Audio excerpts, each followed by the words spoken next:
Hey everyone, welcome back to my workbench. So I'm still working on this. I had my second COVID shot yesterday. Feeling a little better today after sleeping way too many hours. So right now tonight I'm going to be working on the lower board, which is going to be what plugs into the programmer here.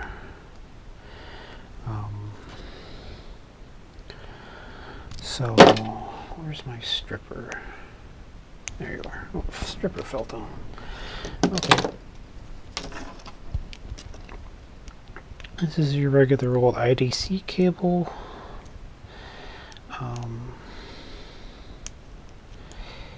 This is just a bit of tedious work here.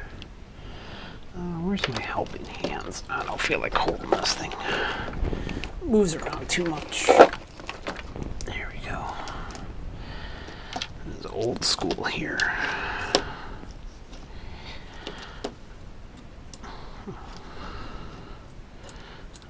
Slipping around a bit. Anywho, if it slips too much, I'll clamp her down.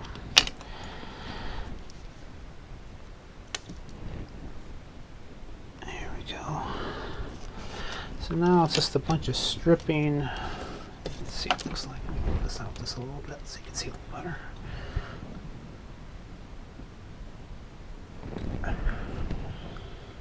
Wow, the glare is terrible. That's the overhead light. Not that you really need to see it much. Yeah, you can see it there a little better. So this is that's my IBM Rapid Access 2. One of my favorite keyboards, actually. It's got a nice long travel on the keys. Not quite M series, but good enough. My younger brother just bought an M, a modern one with the what's it called? Collapsing springs, I believe. The only problem with those keyboards, they feel great, but they're so loud. I had one, and my wife, I was sharing an office with my wife, and she hated the damn thing because it was so loud. Tink, tink, tink, tink, tink, tink. I mean, great keyboard, but oh my goodness, so loud.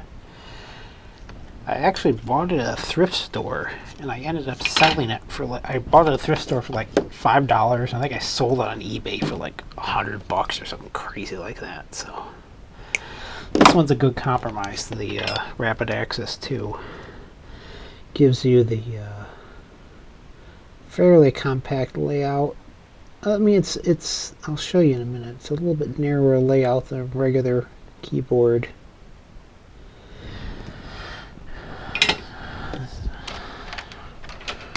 It has the quick access keys on the top, and then it's a little narrower because those buttons are vertical instead of the 3x3 pattern. So you get a little bit. I mean, it's for an old keyboard. The keyboard's like 20 years old. It is USB. It has a U2 port hub, and it does have volume control on it, which is actually pretty cool for a keyboard of that age. And the feel is fantastic. I could type like a madman on that one.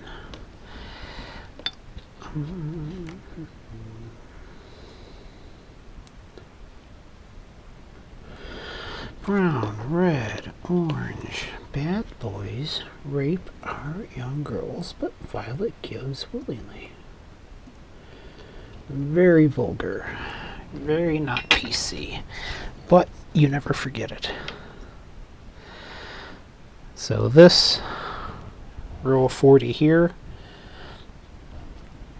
sorry, 20 is going to go to the 20 here, and these 20 will go to the 20 here. Oh, this is exciting, isn't it? Da, da, da, da.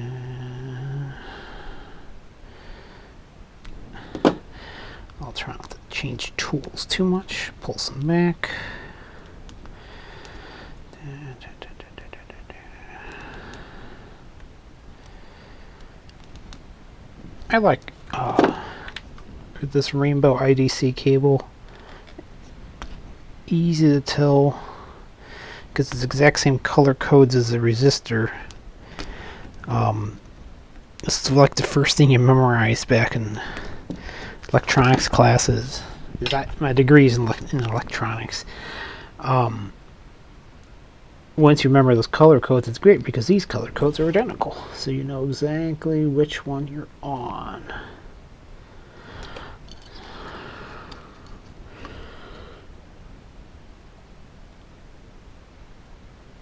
Doesn't matter.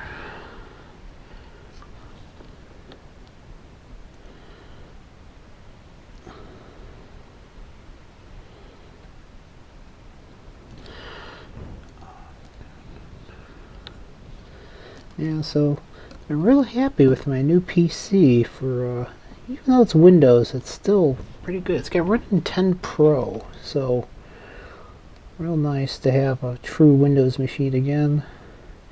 Not running it virtually.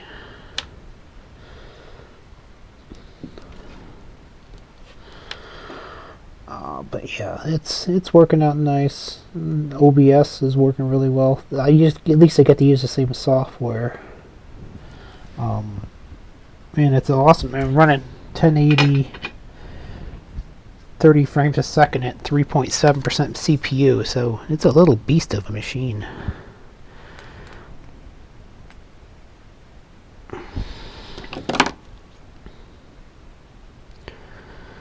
Quite impressive, really, for what it is. And it's small. It just hangs off the back of my monitor, so I'm real happy for that. My last workshop PC, I did exactly the same thing. It's hung on the back of my monitor. So that was old Zotac. This is a B-Link. I like the B-Link though. Some Chinese manufacturer, but hey, it's an i5 8th generation. So she's got 4 physical, 8 logical cores. Not quite the beast of my desktop. My desktop's a Ryzen 7, so that's a 8-core, 16 logical. That one's a monster. This one's plenty quick, but the integrated HD graphics or the Intel graphics are just fine for what I need to do.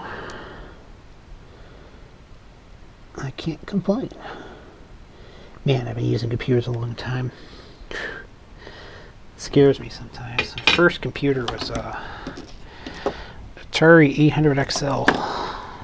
It's technically my brother's computer, my older brother's computer. He still has it. Apparently it still works. But, I mean, even though we had an Atari 2600 and we had a 7800, I think we played more games on that 8-bit computer than any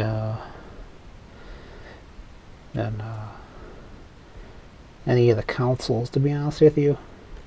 7 Cities of Gold, Rescue and Fractalus, a lot of great games on there.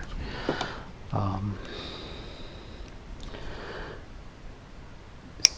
course, it's 64K RAM, which is a lot more than any of the regular consoles had at the time.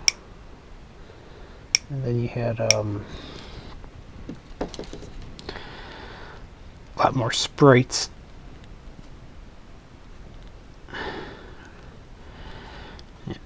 Before all the polygons took over, polygon games took over with the PlayStation and the N64 and the Dreamcast, all are polygon based. But everything before that was what's known as sprite based, which was a descendant of player missile graphics. So you only have a certain number of moving things on the screen at one time. So like the original 2600, one of the pack-in games was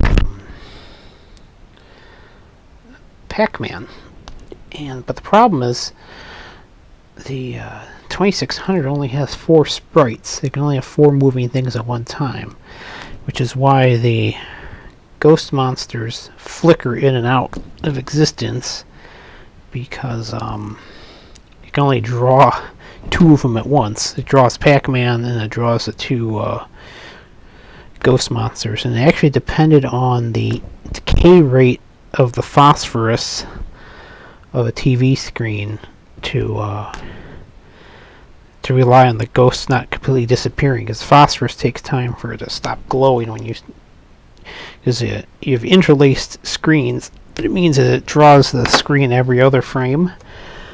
And it depends on the fact that the phosphorus takes more than 1/30th of a second to decay brightness wise. But you'll see it on modern emulators because you will use modern screens which have a true refresh rate, the progressive scan. So every single frame gets redrawn every time. Well, the LCD controller redraws it every time. So what happens is, or the OLED controller. So if you play a really faithful emulator, you'll notice a lot of game stuff will just disappear every other frame because the CPU and everything are so much faster, and the screens are so much faster, and the decay rate of LCDs is nanoseconds. So for that, for the veins of a LCD to open and close, those liquid crystals flip awfully fast.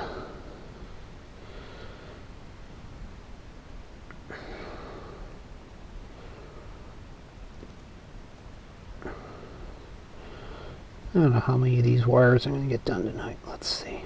Maybe let's get this one set done.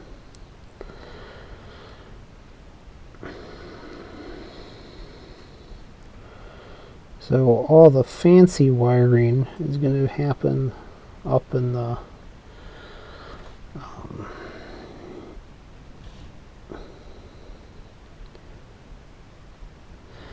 little hat I'm making.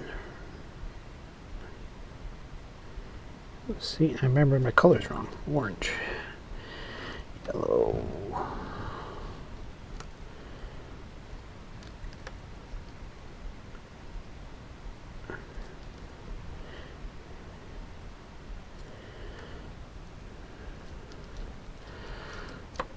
red, orange,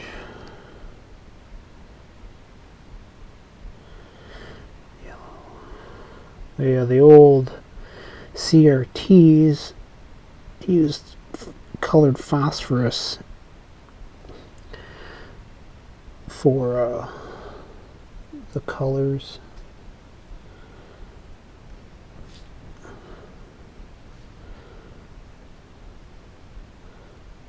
But they did have really good blacks. Very dark. Though you did sometimes see there's a sheet of transparent aluminum, which is actually aluminum with little itty bitty tiny holes that forms a grid work. You'd see the gray of that sometimes because it's not truly transparent aluminum. You'll see that it's like a super fine mesh.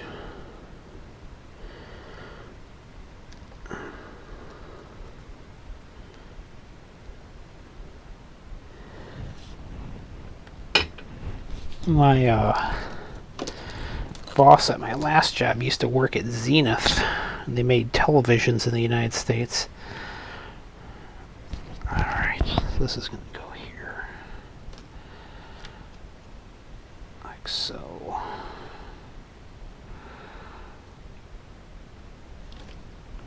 This is not going to be the prettiest, but it should work. Let's see if this all fits down on here. So this is going to sit in here like this, and then the longest wire is going to be there. I'll cut this down for now. Right about there. I'll have half of them go on the top and half of them go on the bottom. Again, because it's colors, you can split it up real easy, see what you're doing.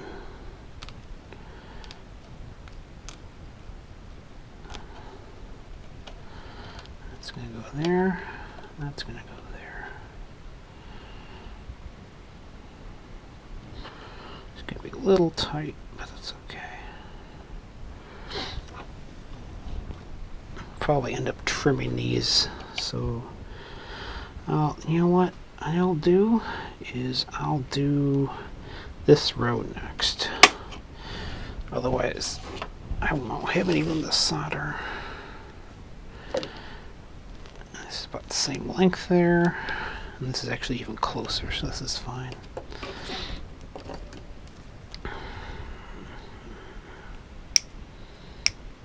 You know what? Maybe I'll hit and strip all these ahead of time.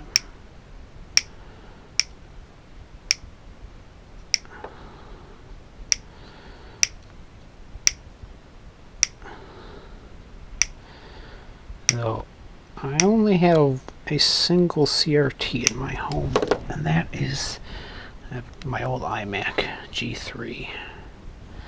That's the only one I have. I'll split this up ahead of time, make it a little easier to work with. Decent screen. Only, what is it? I think it's 1024 by 768. Something like that. Maybe it's higher, can't remember. I did get Ubuntu installed on there the other day. It's running pretty good. Though I have to keep it off most of the time. Heats up my entire workshop. It's crazy how much heat that CRT kicks off when it's running. And CRTs have a electron gun in the back, and then there's steering yokes that move the beam around. There's a flyback coil for it. It's pretty amazing they worked as well as they did. High voltage though. You got to cross a vacuum. I mean, some of those old, like the 36-inch TVs, it was like 72,000 volts they had to generate to get that electron beam from the back, from the gun to the front anode. That's crazy. Tubes are pretty cool though. Tubes use what's known as the Edison effect, which is named after Thomas Edison, who discovered it working with light bulbs. And how it works is you have a source, a grid, and you have a drain. And how it works is you have a tin all these up. How it works is that you have a source, which is obvious, which is the source of your signal, the analog signal. And the principle of the Edison effect is if you heat up a grid of electricity, as the alternating signal goes through it, it knocks electrons off the hot grid, and then the collector on the other side, or the drain is the proper term, is an amplified signal. So big advantage of tubes is they can be much higher powered than some solid state stuff. Those solid states have gotten pretty, using hybrid circuits and stuff like that, you can get pretty high power, but if you need a lot of power, you still have to use a tube. Tubes have another advantage when they amplify. The problem is solid state amplification, you get to a certain voltage and you enter what's known as saturation, where it can't amplify anymore. And the problem is when you hit saturation for like an audio signal, it'll just flatten the top of it, and as the junctions inside saturate. So when you have a tube which just uses a hot grid, what happens is as you try to overdrive it, it'll actually round out the top of the wave. So even though you're overdriving it, you won't get as much distortion as a solid state, which is useful if you're trying to drive a big ass speaker or a large transmitter. They still use tubes in transmission towers.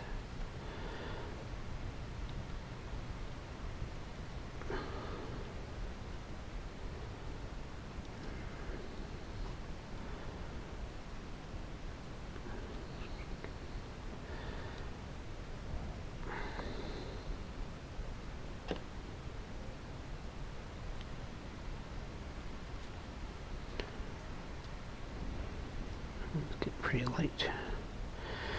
I gotta get out of here soon because I gotta go to bed. Son's gotta wake up at 7 in the morning. School bus comes too damn early. Gotta make sure I'm awake then. I think I'll just get these done and call it quits for the night.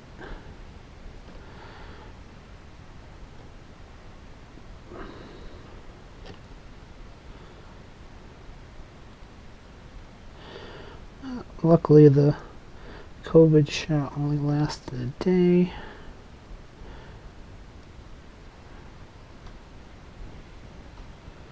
Not too bad. Yeah, I'm done after this. This is already 30 wires in. My eyes are getting googly.